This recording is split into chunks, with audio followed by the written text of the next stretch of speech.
cameras. So I ain't been doing nothing. All right. So what were you doing over there at the Walgreens?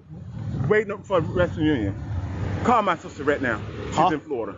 You have a cell phone, call her. Don't call try who? me like this. Call my sister in Florida. Don't do this. What are you doing? Oh my God! What are you doing? Put your hands behind your back like you're told. Put your hands. What are you doing? Oh, Jesus. Oh my God. Oh, please. Put your hands. I wasn't doing anything. Oh my God. Jesus. Oh my God. You broke my wrist. Oh my God. Stop. Oh my God. Yeah, he might be broke. Oh Jesus. Oh my God. Oh my God. Oh my God. Relax. Oh my God. Oh my God. Oh Jesus. Oh, it's hurt. Oh my God. Yeah, hold on. Relax. Please, sir. Oh God.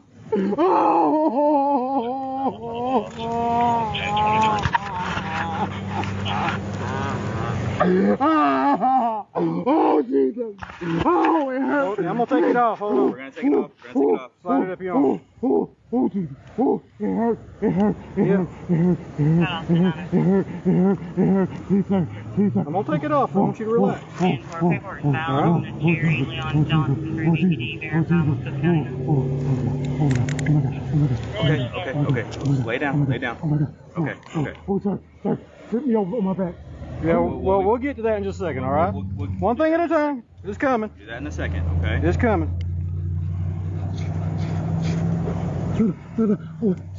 Hold on. At first glance, there is nothing remarkable about the scene. A man stands outside a store in broad daylight. A police officer asks routine questions. Identification is handed over. The exchange appears procedural, uneventful, almost forgettable. Somewhere in the background, a radio crackles with information that may or may not be correct. What happens next does not begin with shouting or resistance. It begins with silence, seconds where no one confirms what they believe to be true. Behind the man, footsteps approach unnoticed. No warning is given. No clarification is requested. In a matter of moments, the interaction changes classification, from inquiry to control, from verification to force. Later, officials will say it was a mistake. Documents will show a name that did not match. Video will circulate, paused and replayed, analyzed frame by frame. But at the moment it happened, none of that existed yet. Only an assumption did. Before we dive in, drop a comment and let us know where you're watching from. We'd love to hear from you. If you enjoy true crime stories like this, be sure to like the video, subscribe, turn on the notification bell, and share it with someone who'd love it too. On February 8, 2020, in Valdosta, Georgia, the setting was unremarkable. It was daytime, with clear visibility, outside a commercial area where people moved in and out of a store as part of normal weekend activity. A parking lot, partially filled with vehicles, functioned as it does on any other afternoon. There were no visible disturbances, no crowd, and no emergency signals. At this location stood a man later identified as Antonio Arnello Smith.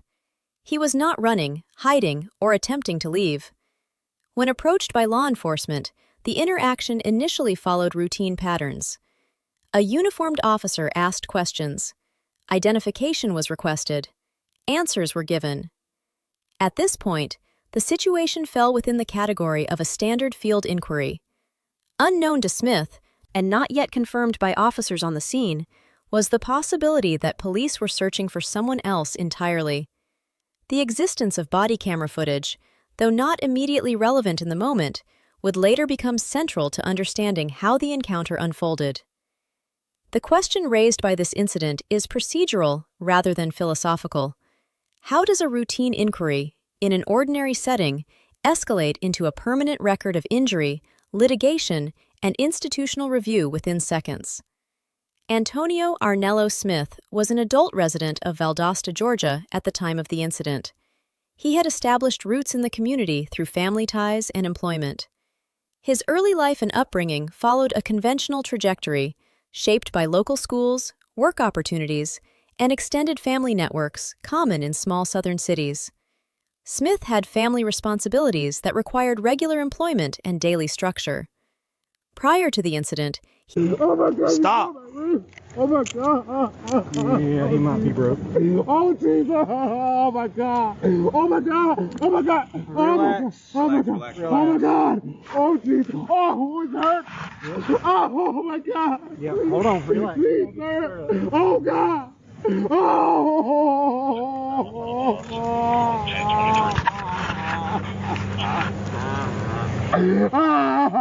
Oh Jesus! Oh, it hurts! I'm gonna take it off. Hold on. We're gonna take it off. We're gonna take it off. Slide it up your arm. Oh, Jesus! Oh, it hurts! It hurts! It hurts! It hurts! It hurts! It hurts! It hurts! It hurts! Please, sir! Please, sir! I'm gonna take it off. I want you to relax. And for paperwork found on Terry Leon Johnson, 3BPD, Veracruz, Cook County. Okay. Lay down. Lay down. Okay. Okay. Oh, sir! Sir! Put me over on my back! Yeah, well, we'll get to that in just a second, all right? One thing at a time. It's coming. Do that in a second. Okay. It's coming. Oh, Jesus! Hold on. Jesus! Oh! Put this arm up over your head. Back up. Put this arm up over your head. Like this. Sit up here. Yeah, there you go. 7112, 10 Roll over on this side. Roll over.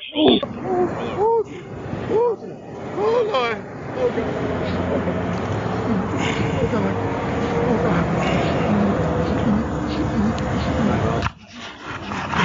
What did you guys arrest me for?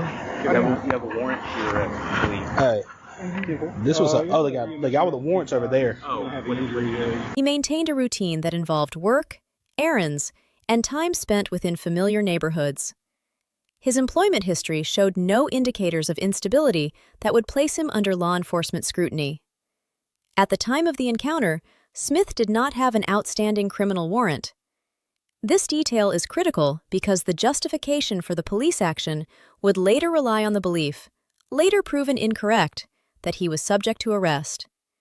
His criminal record status did not align with the assumptions made by officers during the encounter. Within the community, Smith was not known as a person of interest to police. He had no reputation for violence or repeated law enforcement interactions. Physically, prior to February 8, 2020, Smith had no known injuries affecting his wrists or upper body. This background matters because it establishes baseline conditions. There was no prior information available to officers that required immediate force, heightened alertness, or rapid detention based on Smith's identity alone. Valdosta is a mid-sized city in South Georgia with a population under 60,000. Its economy is driven by education, healthcare, retail, and proximity to regional transportation corridors. The city's demographics reflect a mix of racial, economic, and occupational backgrounds typical of similar municipalities in the region. Policing in Valdosta has followed conventional structures, with patrol divisions, supervisory ranks, and internal review processes. Prior to 2020, the Valdosta Police Department had faced complaints and lawsuits related to use of force incidents, though none had reached sustained national attention. Community trust in law enforcement had been uneven. While some residents viewed police presence as stabilizing, others raised concerns during city council meetings about accountability and transparency. Publicly available data indicated that use of force incidents occurred periodically, though comprehensive civilian oversight mechanisms were limited at the time. Oversight existed primarily through internal review and administrative channels, rather than independent civilian boards. This context would later influence public reaction once footage of the Smith incident became available. Police involvement began with a call from a store employee. The employee reported a concern related to an individual outside the business. The reported behavior did not include violence, possession of a weapon, or an active crime in progress. Based on dispatch information, officers were alerted to a possible suspect connected to an outstanding warrant. The description of the suspect was general rather than specific, relying on limited physical identifiers. Under standard procedure, confirmation of a warrant requires matching identifying information such as full name and date of birth. In this case, those steps had not been completed before officers arrived on scene.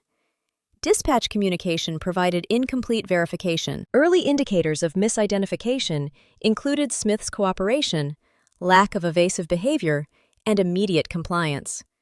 Despite this, Assumptions were formed before full confirmation occurred. The first officer arrived and initiated contact with Smith. The exchange was conversational. Smith maintained a neutral posture, did not raise his voice, and followed instructions. He provided his identification when asked. Body camera footage captured Smith answering questions directly. There were no visible threat indicators such as clenched fists, attempts to flee, or aggressive movements. According to standard protocol, this stage of interaction typically concludes with either clarification and release or a confirmed... Huh? No, there's two different people. Because they pointed this guy out to me. Okay, I got you. 71 total, but I was 27 and 29 through Florida. OLM, please. Disarm flat. That's where we're going. Sierra 530 001 74 0050. Because any of this body movement will make your wrist hurt, you understand?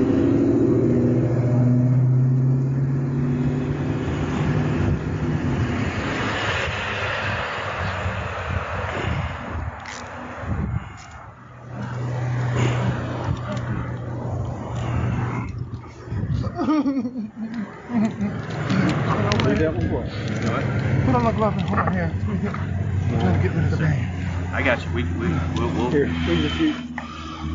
we got you. All right. Just stay on the ground. Good. Put your leg down. Put your leg down. Okay. All right. That's him? No, That's the other guy. the other guy is over there. They pointed out two different people. Okay. They got the guy with a warrant. This guy, I had just got contact with him. I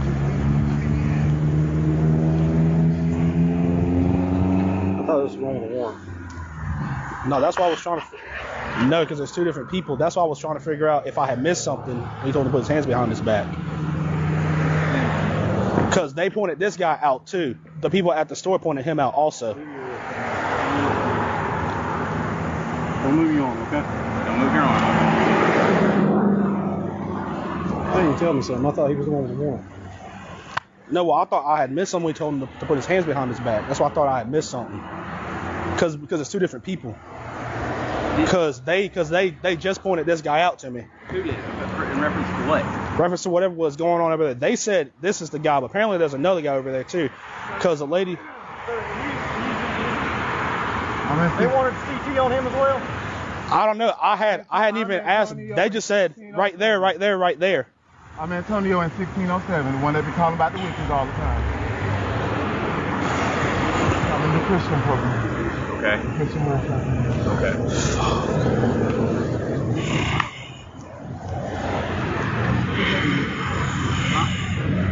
Okay, yeah, that's fine. That's fine. Just keep your arm stay up where it is.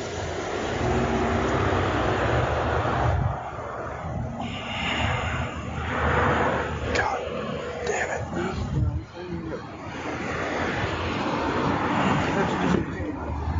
I'm so confused. Wait. Okay, so He's not the one with the warrant? no.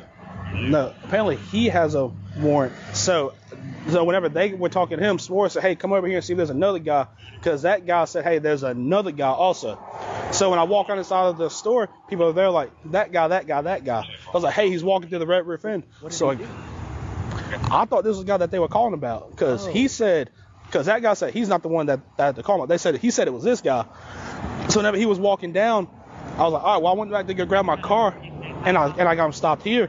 And then he was like, hey, put your hands on your back. And I thought that I had missed something. Actually, House 29 Eastville Avenue. God. You what?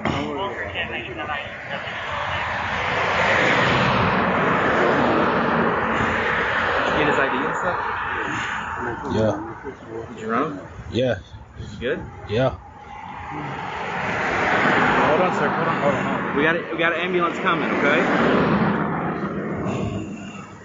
You don't want to talk to the ambulance?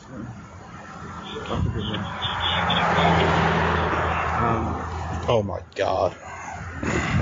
Hold on. Sir. One second. Okay. Can you just hang out and let ambulance look at you? I'm fine. That's fine. All right. Just give me 1 second. Let me talk to somebody real quick. Hurry up. Okay, and I'll be right back. I'll talk to you. Okay. Hurry up. All right.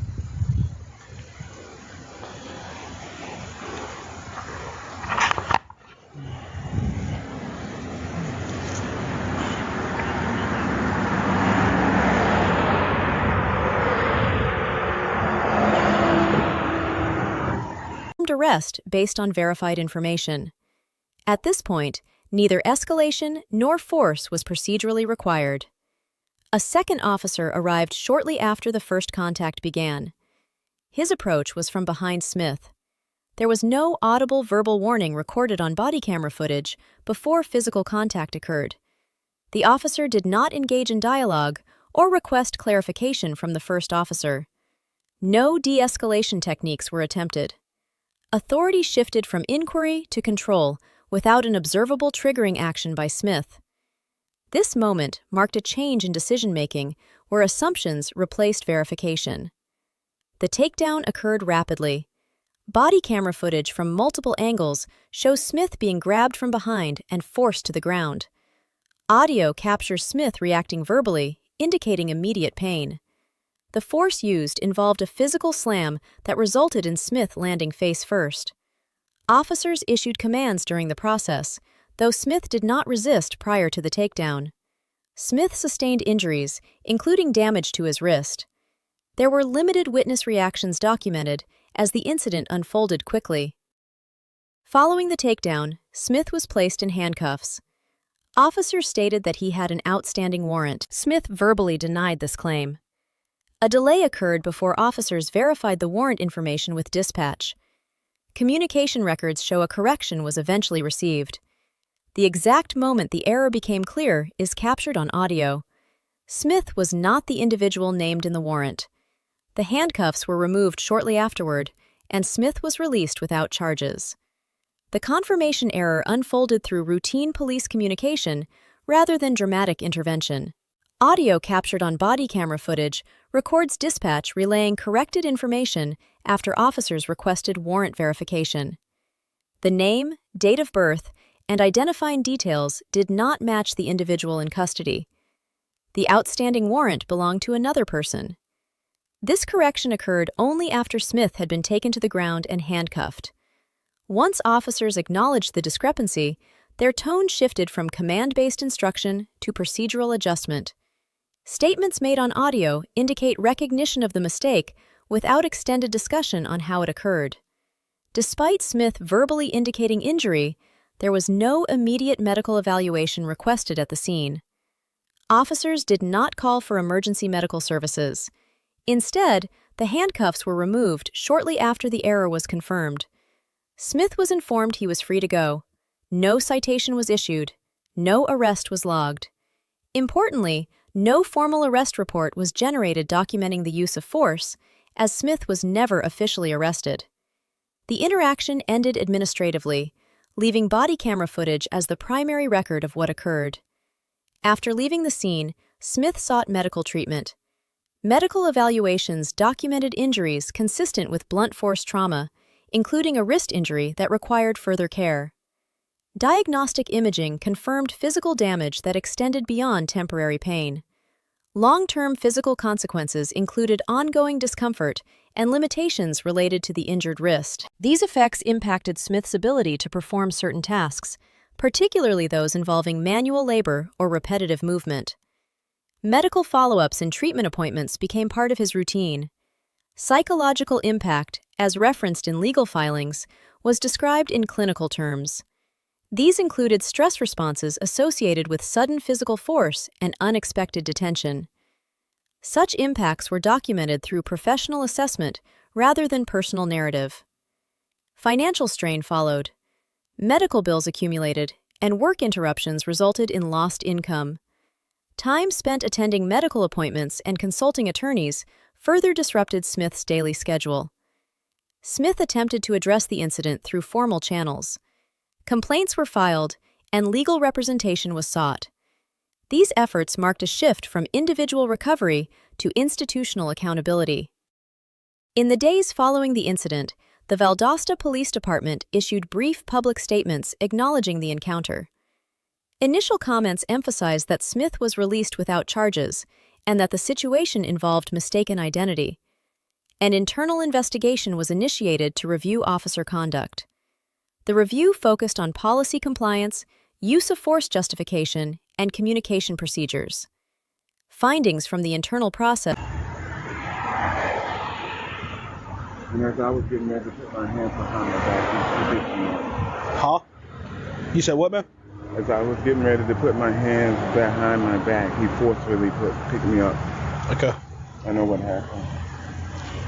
I'm going to go home.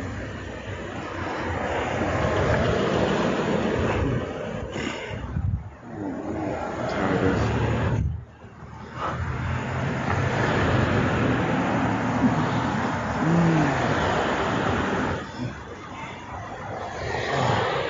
I was way on Iola.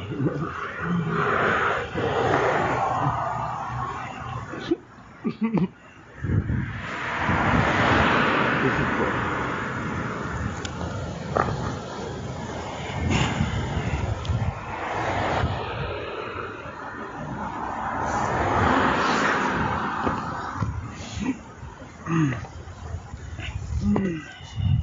Lord. Oh, Jesus.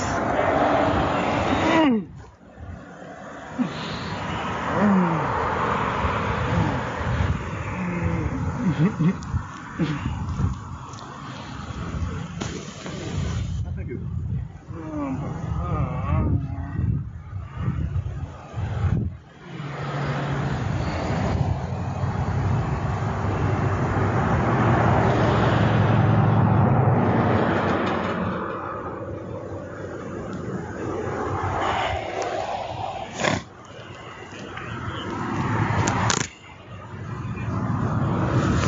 Hey, man, let me get your address real quick. 1607 Iola Drive.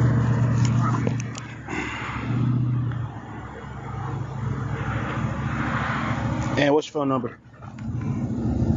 Hey, what's your phone number, buddy? 229-531-9067. It's not on. It's disconnected. All right, and what's your last? Hey, you still got his ID? Antonio Smith. I'll give it back to him. Okay. Hey, you got your ID, man? That'll just make it a little bit faster. And Parker, Jerry, Leon, Oh, you wrote it Johnson, down, County right? wants to Sorry. place hold as well. You don't need it? Just tell me your first name. I need to get a new one. I'm sorry. Don't worry about I'm it. sorry. You don't want to wait. No. You sure? Yeah, I'm sure. I'm sure. Oh, look at him. We're going to come in there. I guess if you want to cancel with them, you can. Or you You want it back in your pocket? Or? here, put your pocket.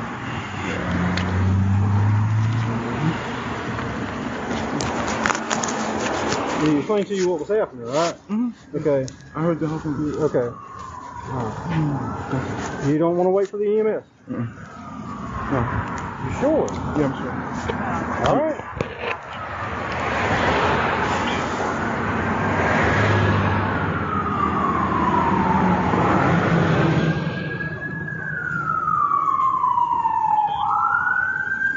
He is adamantly refusing.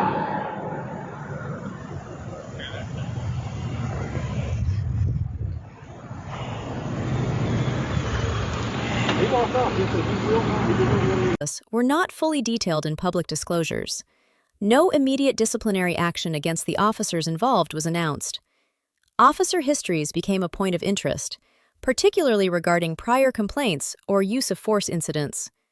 While records showed routine service histories, critics noted the absence of transparent accountability measures. The release of body camera footage did not occur immediately. Requests from media outlets and attorneys preceded its eventual public disclosure.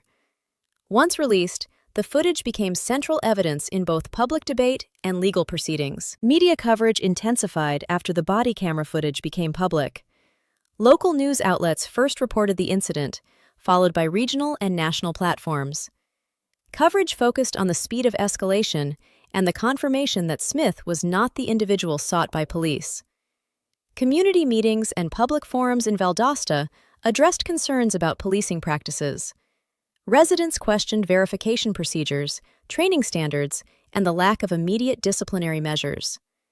While some gatherings took the form of organized protests, others occurred within city council sessions and public comment periods. National attention emerged amid broader discussions about police accountability in the United States during 2020. Smith's case was cited alongside other incidents involving mistaken identity and use of force. City officials responded by acknowledging public concern and referencing ongoing reviews. Statements emphasized a commitment to improvement while avoiding admissions of systemic failure. Smith filed a federal civil rights lawsuit alleging excessive force and violation of constitutional protections. The suit named multiple defendants, including individual officers, police supervisors, and city officials. Key legal arguments centered on the lack of probable cause, failure to verify the warrant before using force, and unnecessary physical escalation. The lawsuit referenced body camera footage, medical records, and departmental policies as evidence. The city's legal strategy focused on procedural defenses, including qualified immunity for officers, and arguments that actions taken were based on information available at the time. The defense did not concede wrongdoing, but acknowledged the mistaken identity. As litigation progressed, settlement discussions began behind closed doors. The case concluded with a financial settlement approved by the Valdosta City Council. The settlement amount totaled approximately $350,000. The agreement did not include an admission of wrongdoing by the city or officers. In addition to monetary compensation, the settlement referenced commitments to policy review and reform. These included revisions to use of force training and improvements to verification procedures. One of the most notable outcomes was the creation of a citizen review board intended to increase oversight and transparency. The board's authority, however, remained limited to review and recommendation rather than enforcement. Critics noted that while reforms were promised, the settlement did not mandate specific disciplinary action or structural change within the police department. Several questions remain unresolved. The primary concern is why force was used before confirming Smith's identity. Standard procedures emphasize verification, yet assumptions overrode protocol. Debate continues over whether race influenced decision-making, though no official findings address this directly. Training gaps, particularly in de-escalation and communication between officers, were highlighted but not conclusively resolved. Accountability remains a central issue. Without disciplinary action or public disclosure of internal findings, it is unclear how lessons were institutionalized. The possibility of recurrence remains open, as systemic safeguards rely heavily on internal compliance. The case involving Antonio Arnello Smith illustrates how systems prioritize efficiency and authority, sometimes at the expense of verification. The footage shows what occurs when assumptions replace confirmation and procedures are compressed into seconds. What the video documents is limited to angles, audio, and timing. What it does not show are the internal calculations that led to force being used. The distinction between being suspected and being guilty is procedural, yet the consequences of ignoring that distinction can be lasting. In this case, the error was acknowledged only after damage occurred. The record now exists not because of paperwork generated at the scene, but because a camera continued recording when verification stopped.